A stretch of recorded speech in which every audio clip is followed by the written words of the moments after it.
December 14th, 1944. Winter had settled deep over western Germany. Snow covered roads, forests, and rail yards. Fuel depots were low, aircraft sat grounded or destroyed, and inside a command post lit by dim lamps and cigarette smoke, a 52-year-old SS general stared at a map that no longer obeyed reality.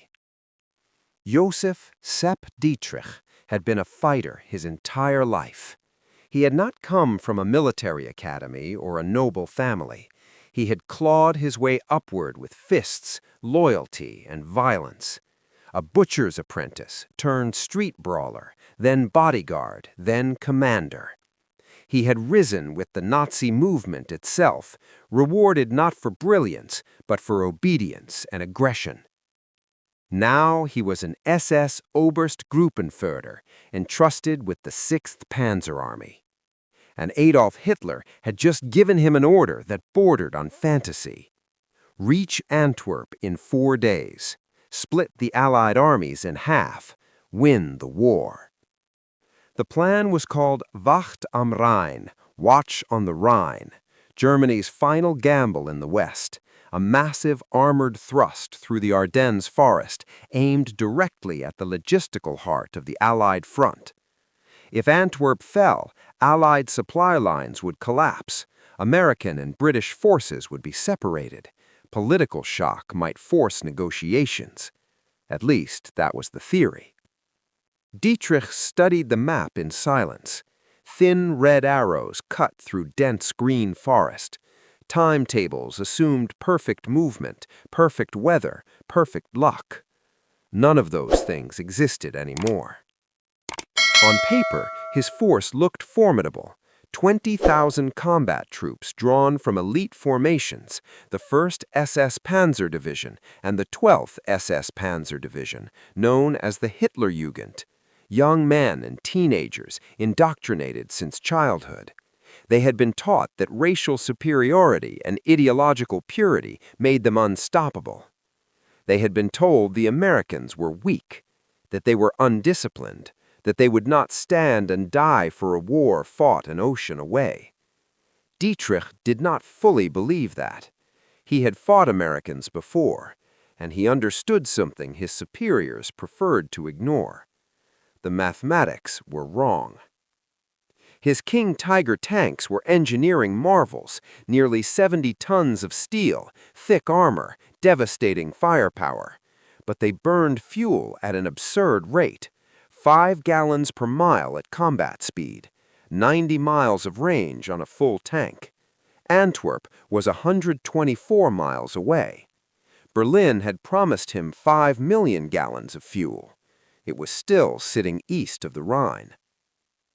Rail lines had been bombed into twisted metal, bridges were rubble, convoys that moved in daylight were annihilated by Allied aircraft.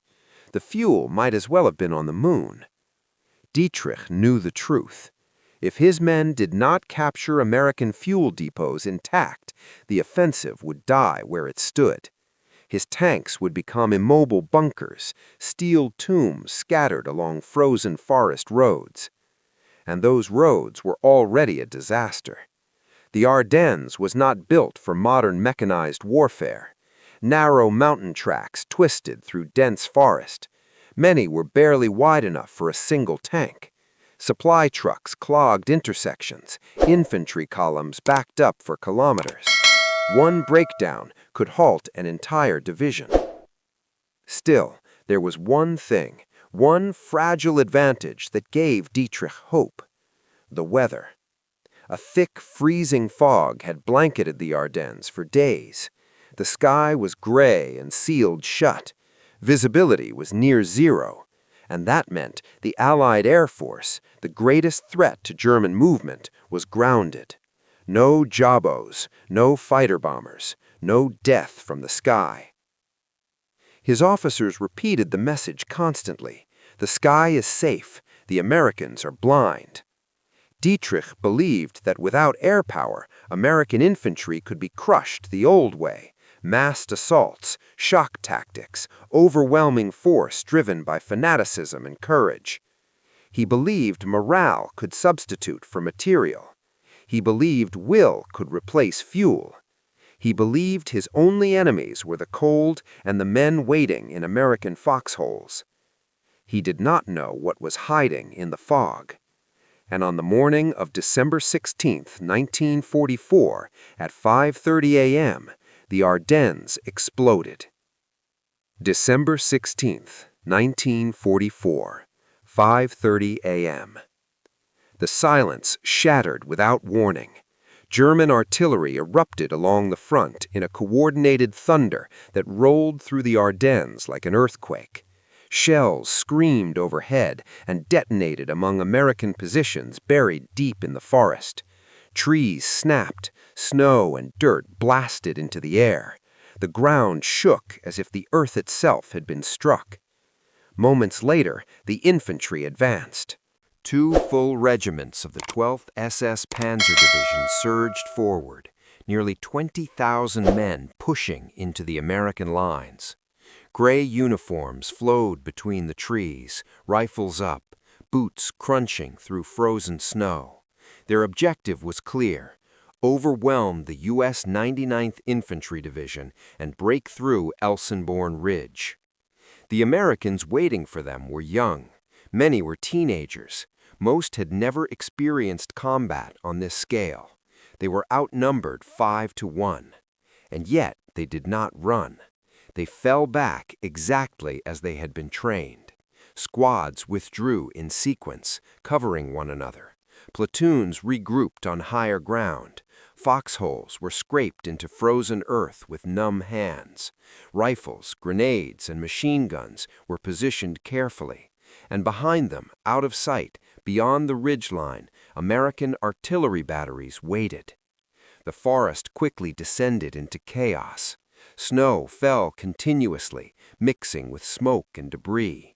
Visibility dropped to mere yards. Men slipped on ice. Others vanished into ravines hidden beneath white drifts. Wounded soldiers cried out in English and German, their voices echoing unnaturally through the trees. The SS pressed forward relentlessly. They believed the Americans were breaking, and based on everything they knew about artillery, they believed they were safe. German soldiers had learned the brutal physics of forest warfare over years of fighting in Russia and France. In snow-covered woodland, standard artillery shells were inefficient killers. Impact fuses detonated only after burying themselves deep in mud and slush. The blast energy was swallowed by the ground.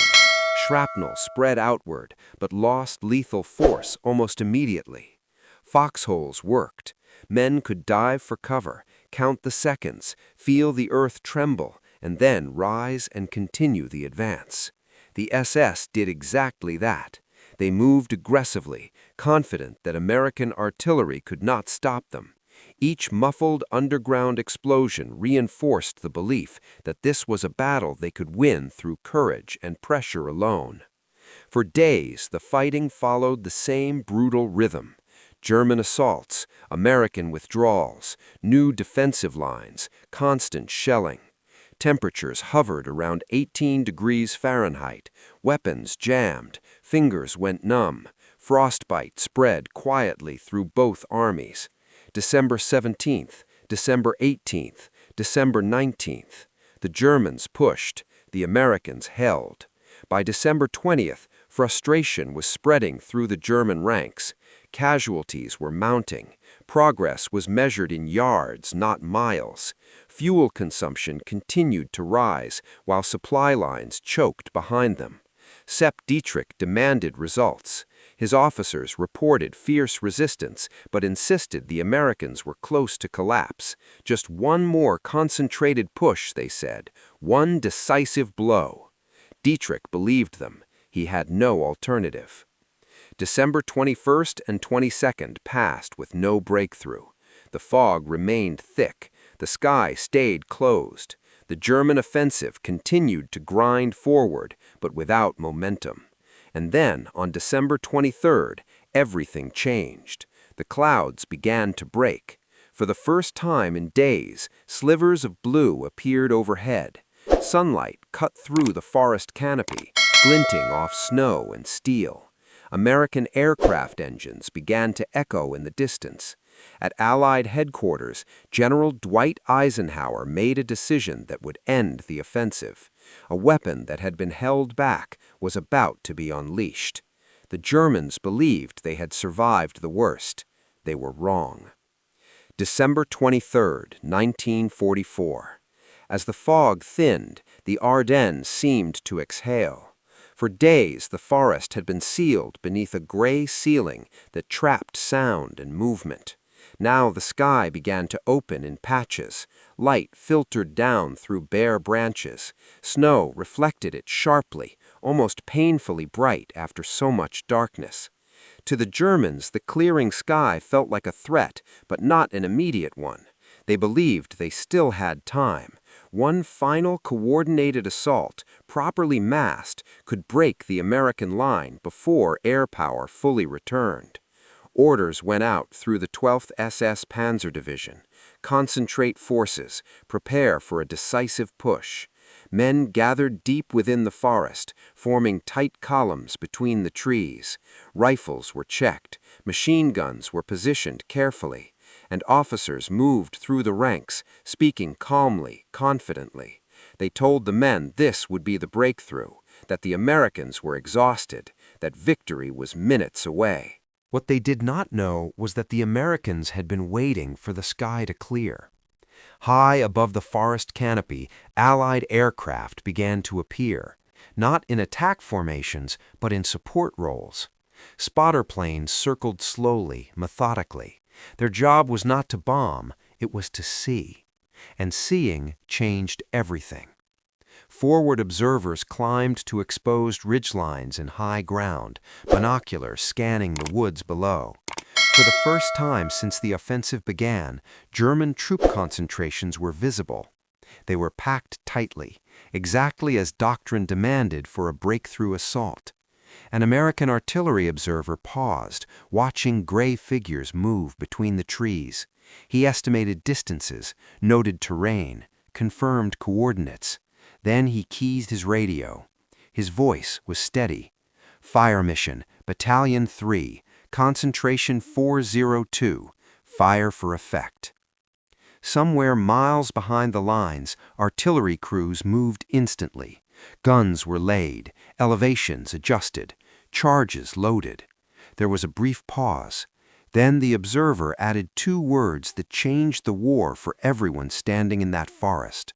VT in effect. The first shells arrived without warning. There was no whistle, no growing scream. They did not strike the ground, they detonated in mid-air.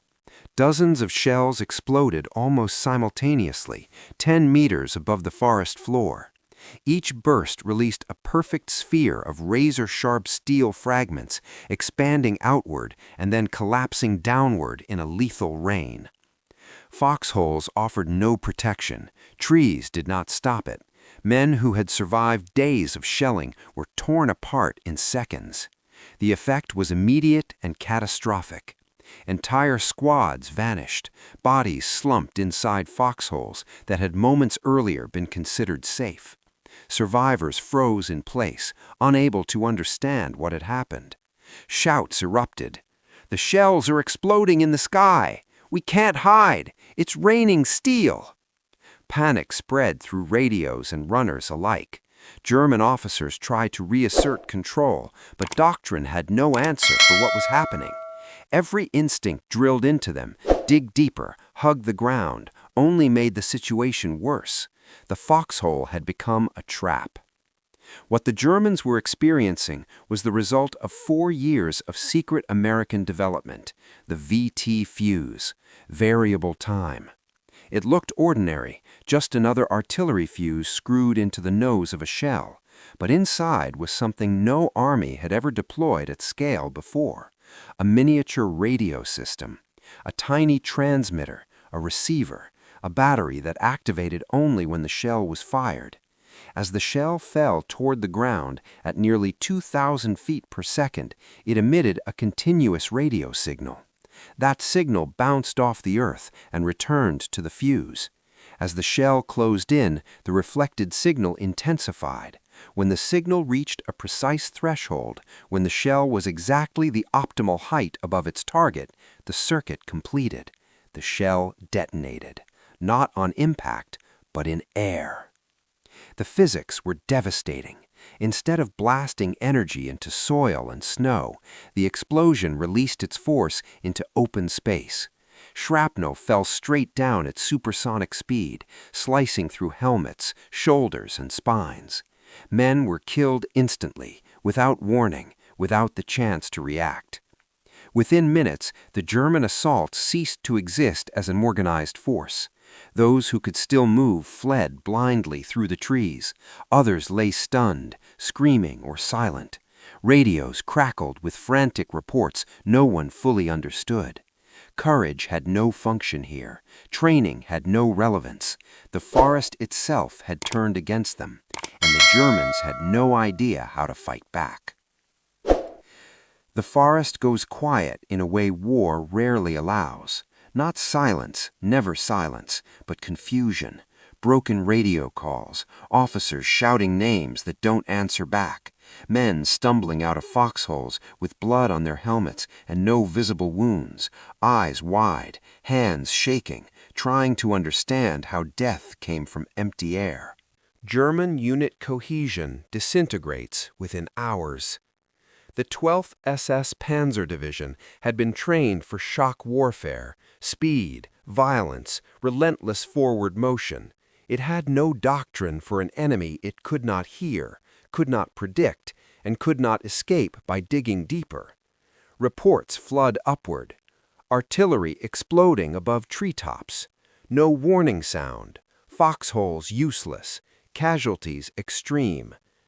Some commanders initially suspect a new type of aircraft weapon. Others believe the Americans have timed barrages perfectly. A few accuse their own men of panic. But the pattern is undeniable. Every time German troops mass, every time they pause to reorganize, every time infantry clusters in woods or ravines, the sky kills them. Sepp Dietrich receives the casualty summaries on December 25th. The numbers make no sense. Losses are not linear. They spike violently, then flatten, then spike again, always correlated with American artillery fire, never with small arms or armor engagements. Tank losses are acceptable. Infantry losses are catastrophic. This is not attrition. This is systemic annihilation. Dietrich orders dispersal tactics, wider spacing, reduced formations. It helps slightly, but at a terrible cost, momentum. His offensive was already running on fumes. Now it bleeds time it cannot afford. Fuel is nearly gone. Roads are clogged with wrecks. The weather clears completely. And once the sky clears, the Jabos return. Thunderbolt and Typhoon fighter bombers scream down out of the clouds, finishing what physics began. Immobile tanks burn. Supply columns vanish in fireballs. The 6th Panzer Army becomes a series of isolated pockets rather than a spearhead. Dietrich understands the truth before Berlin does. The gamble has failed. For the Americans, the transformation is just as dramatic. Artillery officers watch the effects through binoculars and cannot believe the results. Fire missions that once suppressed now annihilate. Barrages that once slowed advances now erase them. Ammunition expenditure drops. Effectiveness skyrockets. Infantry morale surges, not because the fighting is easier, but because it finally makes sense. The foxholes that once felt like graves now feel like shields. American commanders quickly adapt tactics to exploit the advantage. Force German troops to bunch up, then freeze them in place. Channel attacks into wooded terrain. Delay engagements until artillery observers have clear sight lines. The VT Fuze becomes the invisible backbone of the defense. Most frontline soldiers never see it. They only know this: when the guns fire now, the Germans stop coming. By early January 1945, Wacht am Rhein is dead in everything but paperwork. The Germans have advanced nowhere near Antwerp. The Allied lines are bent but unbroken. Of the elite formations committed to the attack, none remain elite. The Hitlerjugend's division is shattered beyond recovery. The 6th Panzer Army no longer exists as a coherent force. What remains retreats east through the same forests it once charged through, leaving behind burned tanks, frozen bodies, and unanswered questions. Hitler demands explanations. There are none that satisfy him. No betrayal, no lack of bravery, no single tactical mistake. Only an enemy that learned how to calculate faster than you could react. The VT Fuze never makes headlines. There are no victory parades for engineers, no statues to vacuum tubes. Most German survivors never learn what actually destroyed them. Allied secrecy remains absolute. Even American soldiers are told only that it's a new fuse. But military planners understand. For the first time in history, battlefield survival has become a technical problem, not a moral one. Courage no longer scales. Experience no longer guarantees adaptation. Fanaticism offers no protection. If the enemy can calculate faster than you can react, the outcome is predetermined. Sepp Dietrich survives the war. He is captured, tried, imprisoned, released. In later interviews, he speaks of loyalty, betrayal, politics, but rarely of the Ardennes. When he does, his descriptions are vague: artillery, heavy losses, impossible odds. He never names the weapon. Perhaps because naming it would mean admitting something worse than defeat, that belief, courage, and ideology, everything he built his life around, were rendered obsolete by a radio signal bouncing invisibly through winter air. The war ends months later. Germany does not fall because its soldiers stop fighting. It falls because it can no longer compete with factories that turn physics into doctrine. The Battle of the Bulge is remembered as a test of endurance, but beneath the snow and heroism lies a quieter truth. The outcome was decided long before December 1944. It was decided when engineers learned how to calculate faster than fear, when industry learned how to scale death without hatred, when war stopped being about who was willing to die and became about who could design better equations. On Elsenborn Ridge, courage didn't fail. It became irrelevant. If war is ultimately decided by innovation rather than bravery, then what does that say about every battle that came after, and every one still to come?